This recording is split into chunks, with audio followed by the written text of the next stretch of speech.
In the last few months, a host of Indian startups have laid off their employees. Who are they? What challenges do they face? And will firing employees really solve the problems of these companies?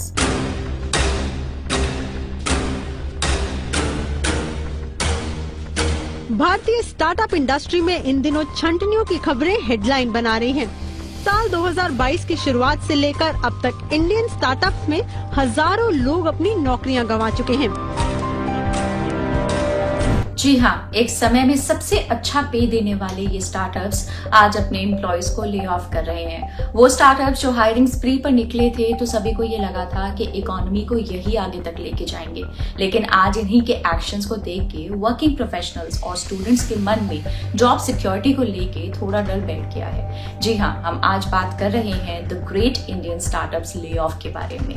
ले offs का meaning होता है temporary या permanent basis पे workers या employees को job से निकालना। वैसे यहाँ तो मोस्ट केसेस में स्टार्टअप्स ने परमानेंट फायरिंग्स ही की हैं। बट आखिर ऐसा क्या हुआ महज एक साल में जो स्टार्टअप्स एक हायरिंग स्प्री पर थे वो अचानक से एम्प्लॉयज को निकालने लगे?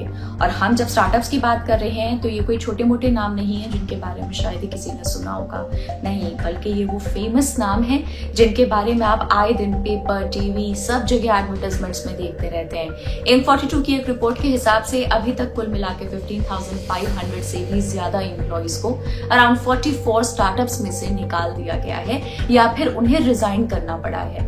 और इनमें कई बड़े नाम जैसे कि बायजूस, चार्जबी, कास्ट24, लेड, ओला, मीशो, MPL, इनोवेकर, उड़ान, अनअकैडमी और वेदांतु शामिल हैं।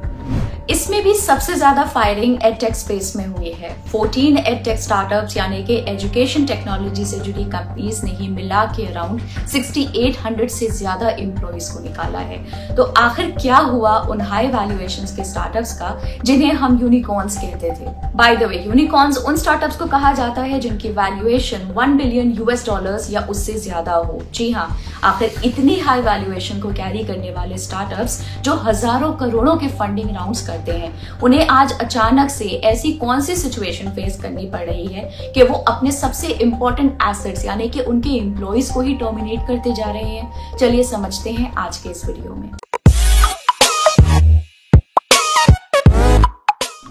अगर आप किसी भी बड़ी MBA या इंजीनियरिंग कॉलेजेस जैसे कि IIMs, IITs, NITs के बच्चों को पूछेंगे कि उनके कॉलेज में प्लेसमेंट्स में सबसे ज्यादा पे कौन सी कंपनीज देती हैं, तो शायद आपको उनमें से कई नाम स्टार्टअप्स के सुनने को मिलेंगे। इवन स्टूडेंट्स में भी स्टार्टअप्स में काम करने के लिए अलग एनर्जी देखने को मिलती है। आखिर क्यों ना हो, ये कंपनीज हमेशा से ही आपके वर्क और डेडिकेशन को रिवॉर्ड करने के लिए जानी जाती हैं। ऑफ कोर्स स्टार्टअप्स में लेगेसी कंपनीज के कंपैरिजन में काफी इंटेंस काम करना पड़ता है, लेकिन इन कंपनीज में ग्रोथ की अपॉर्चुनिटीज भी उतनी ही ज्यादा रहती हैं। और जब हम ग्रोथ की बात करते हैं तो ये सिर्फ मॉनेटरी ग्रोथ नहीं है बल्कि पर्सनल और प्रोफेशनल ग्रोथ भी है। ऊपर से आप इन कंपनीज में कंपैरेटिवली काफी जल्दी कॉर्पोरेट लैडर क्लाइंब कर पाते हैं और स्टार्टअप्स का वर्क कल्चर और एनवायरनमेंट भी थोड़ा अलग सा हो जाता है। शायद यही सारे रीजंस के चलते स्टार्टअप्स में जॉब लोगों के लिए इतनी एक्साइटिंग हो जाती है। By the way, startups generally ऐसी कंपनीज को कहा जाता है जो जनरली एक अनकन्वेंशनल आइडिया और बिजनेस मॉडल के साथ एक इंडस्ट्री या स्पेस को डिसरप्ट करने का पोटेंशियल रखते हैं। छोटे स्टार्टअप्स अपने बिजनेस के इनिशियल स्टेजेस में भी हो सकते हैं, वहीं कई स्टार्टअप्स बड़े और स्टैब्लिश भी हो सकते हैं, लेकिन इन कंपनीज में एक चीज कॉमन होती है, वो है रैपिड ग्रोथ। और एक आइडिया को एक रेवेन्यू जनरेटिंग बिजनेस में कन्वर्ट करने से उसे बहुत तेजी से लार्ज स्केल पर ग्रो करने में जरूरत पड़ती है टीम की, रिसोर्सेज की और सबसे इंपॉर्टेंट फंडिंग की। और ये फंडिंग अलग अलग सोर्सेज से आ सकती है, जैसे कि एंजल इन्वेस्टर्स जो एकदम ही इनिशियल स्टेज पे इन्वेस्ट करते हैं, या फिर PE एंड VC फर्म्स मतलब प्राइवेट इक्विटी और वेंचर कैपिटल फर्म्स जो एंजल इन्वेस्टर्स से नॉर्मली ज्यादा फंड्स प्रोवाइड कर सकते हैं। इंडिया के स्टार्टअप इकोसिस्टम ने जो पिछले कुछ सालों में करके दिखाया है वो शायद हमारे देश के इतिहास में एक बेंचमार्क बन गया है। इंडिया ने 2021 में ही इतने यूनिकॉर्न्स ऐड किए जो पिछले कई वर्षों में नहीं हुए थे। हर दूसरे दिन किसी स्टार्टअप द्वारा फंड्स रेज करने की न्यूज सुनने को मिलती थी। इनफैक्ट जो वैल्यूएशन स्टेटस को पाने में अब तक कंपनीज को डेकेड्स लग जाते थे, आज वो ये स्टार्टअप्स महज कुछ सालों में अचीव कर पा रहे हैं। इसके पीछे भी कई सारे रीजंस हैं। जो इन्वेस्टर्स पहले सिर्फ प्रॉफिटेबिलिटी पे फोकस करते थे, उन्होंने अपने पैरामीटर्स को काफी हद तक एक्सपैंड किया है। इनफैक्ट ग्लोबली यूनिकॉर्न्स की रेस में इंडिया सिर्फ यूएस और चाइना से पीछे है, और इसमें भी माना जा रहा है कि इंडिया तो चाइना से भी तेजी से यूनिकॉर्न्स क्रिएट करता जा रहा है। New age startups tech focused होते हैं, जो मेनली ऑनलाइन सर्विसेज प्रोवाइड करने पे ध्यान देते हैं। इसलिए इन कंपनीज को कोविड-19 ने अलग ही बूस्टर डोज दे दिया। कोविड के समय मार्केट में access liquidity, reduced interest rates, lockdowns, लोगों के बिजनेसेस और दूसरे काम करने के तरीकों में चेंजेस, ये सभी फैक्टर्स ने मिलके न्यू एज टेक स्टार्टअप्स के रैपिड ग्रोथ में एक कैटलिस्ट का काम किया। स्कूल्स और एजुकेशन सिस्टम ऑनलाइन होने लगे, लोग अपने डे टू डे शॉपिंग के लिए ऑनलाइन मोड प्रेफर करने लगे। स्टार्टअप्स का यूजर बेस, रेवेन्यू नंबर्स बहुत तेजी से राइज हो रहे थे। इससे इवन इन्वेस्टर्स में भी एक अच्छा ऑप्टिमिस्टिक सेंटिमेंट देखने को मिल रहा था। सब कुछ बढ़िया नजर आ रहा था, और फिर अचानक कुछ ऐसे इवेंट्स हुए जिन्होंने सब कुछ बदल दिया। तो जैसा कि मैं आपको बता रही थी, स्टार्टअप्स मार्केट शेयर एक्वायर करने और ग्रोथ पे इतना ज्यादा फोकस कर रहे थे कि इन कंपनीज का फोकस प्रॉफिटेबिलिटी से डाइवर्ट होता हुआ दिख रहा था। मायने रखता है तो सिर्फ ये कि कंपनीज की रीच कितनी है, कितने डेली एक्टिव यूजर्स हैं, कितने मंथली एक्टिव यूजर्स हैं, और मार्केट शेयर कितना है। और हो भी क्यों ना, वेंचर कैपिटलिस्ट फर्म्स भी फंडिंग दे दे के उनका हौसला बुलंद कर रही थी। अपनी ग्रोथ को कंटिन्यू करने के लिए स्टार्टअप्स अपनी रीच एक्सपैंड करने, ज्यादा से ज्यादा बिजनेस और ऑडियंस को टारगेट करने के लिए काफी बड़े स्केल पर मार्केटिंग कैंपेन स्टार्ट करने लग गए। Large scale expensive marketing campaigns, bulk recruitments जैसे नॉर्मल होने लगे थे। इन शॉर्ट, स्टार्टअप्स ग्रोथ को फोकस करते हुए प्रॉफिटेबिलिटी की ओर देखे बिना आंख बंद करके कैश बर्न करते जा रहे थे।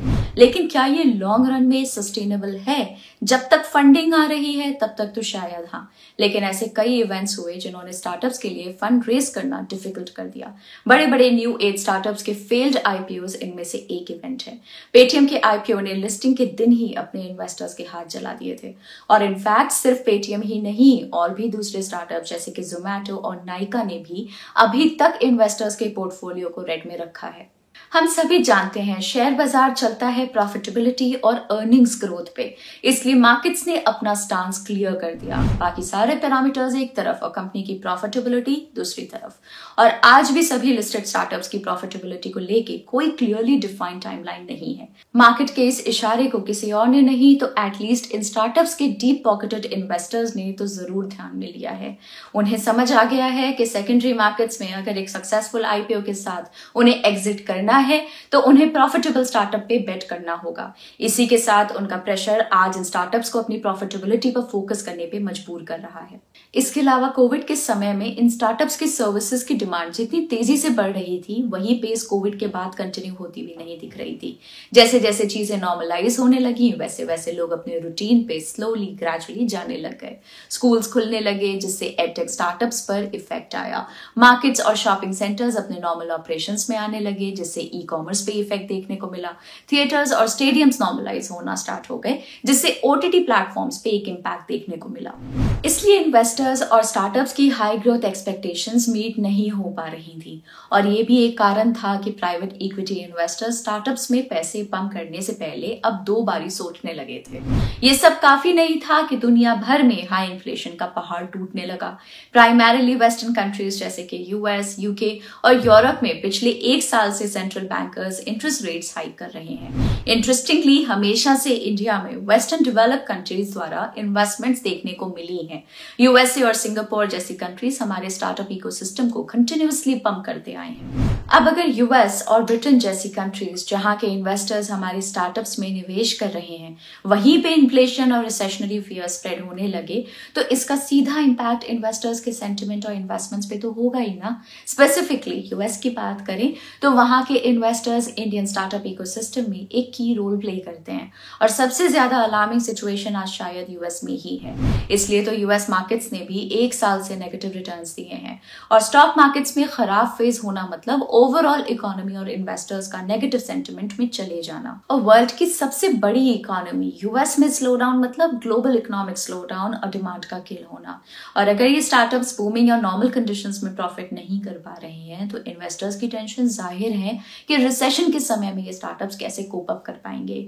इसलिए कई वेंचर कैपिटलिस्ट फर्म्स ने स्टार्टअप्स को स्ट्रिक्टली कम्युनिकेट कर दिया है कि उन्हें अब ग्रोथ के साथ प्रॉफिटेबिलिटी पे भी ध्यान देना होगा और कॉस्ट कटिंग मेजर्स अडॉप्ट करने होंगे।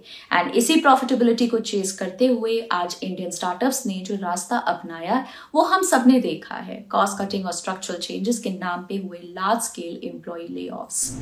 सूत्रों की माने तो ओला ने 2100 वर्कर्स के साथ अपना कॉन्ट्रैक्ट खत्म किया। ब्लिंकिट ने 1600 प्लस लोगों को निकाला। अनअकैडमी ने 1000 प्लस एम्प्लॉइज को ले ऑफ किया। वेदांतु का आंकड़ा 624 प्लस है, Cars24 का 600 प्लस, ट्वेल्व का 300 प्लस। कुछ स्टार्टअप कॉस्ट कटिंग वजह दे रहे हैं तो कुछ स्टार्टअप ऑटोमेशन। गौर करें तो स्टार्टअप इंडस्ट्री में लेऑफ्स के पीछे की कई वजहें हैं। कोविड काल में स्टार्टअप इकोसिस्टम बूम पर था, इंटरेस्ट रेट कम था, कंज्यूमर बिहेवियर बदला हुआ था, फंडिंग के लिए कैश अवेलेबल था। लेकिन रूस यूक्रेन युद्ध के बाद मार्केट धड़ाम से गिरा, फेड ने रेट बढ़ा दिए, महंगाई की मार बढ़ गई, जिससे कि इन्वेस्टर्स के हाथ तंग हो गए और दबाव इन्वेस्टेड स्टार्टअप्स पर पड़ना शुरू हो गया। और पिछले कुछ महीनों में तो जैसे पानी सर से ऊपर ही चला गया है। बात सिर्फ इंडियन स्टार्टअप्स तक सीमित नहीं रही है। बड़ी बड़ी कैश रिच कंपनीज जिनमें काम करना लोगों के लिए एक ड्रीम से कम नहीं होता, वो भी आज अपने एम्प्लॉयज को फायर कर रही है। Google, Apple, Meta, Amazon, Netflix, Microsoft, आप बस नाम लीजिए। कहीं पर हायरिंग्स में स्लो डाउन देखने को मिल रहा है तो कहीं पे इवन मैसिव जॉब कट्स हो रहे हैं। अब अगर इतने बड़े और एस्टैब्लिश्ड टेक जायंट्स भी global slow down, interest rate hikes, inflation और रिसेशनरी फियर्स से जूझने में डिफिकल्टी फेस कर रहे हैं तो प्राइवेट इक्विटी इन्वेस्टर्स का एक्स्ट्रा कॉशियस होना तो बनता ही है। इसलिए इंडियन स्टार्टअप स्पेस में फंडिंग ड्राई होती हुई दिख रही है और प्रॉफिटेबल स्टार्टअप्स के ऊपर फोकस शिफ्ट हो रहा है। लेकिन ये ग्रेट इंडियन ले ऑफ आखिर कितना टाइम चलेगा, इससे कहीं ज्यादा इंपॉर्टेंट ये है कि क्या इंडियन स्टार्टअप्स इन इवेंट्स से सीख के प्रॉफिटेबिलिटी अचीव करने पे ध्यान देंगे या नहीं। आखिर बिजनेस ग्रोथ, प्रॉफिटेबिलिटी और मार्केटिंग एक्सपेंसेस तीनों को बैलेंस करना काफी ट्रिकी हो सकता है। खैर ये तो वक्त ही बताएगा, लेकिन हम आपको एक चीज जरूर बता सकते हैं कि हम आपके लिए इसी तरह के मजेदार बिजनेस और मार्केट की दुनिया से ढेर सारे वीडियोस लेके आते रहेंगे। तो वीडियो को लाइक करें और ग्रो के चैनल को सब्सक्राइब करना ना भूलें। मिलते हैं अगले वीडियो में, बाय बाय।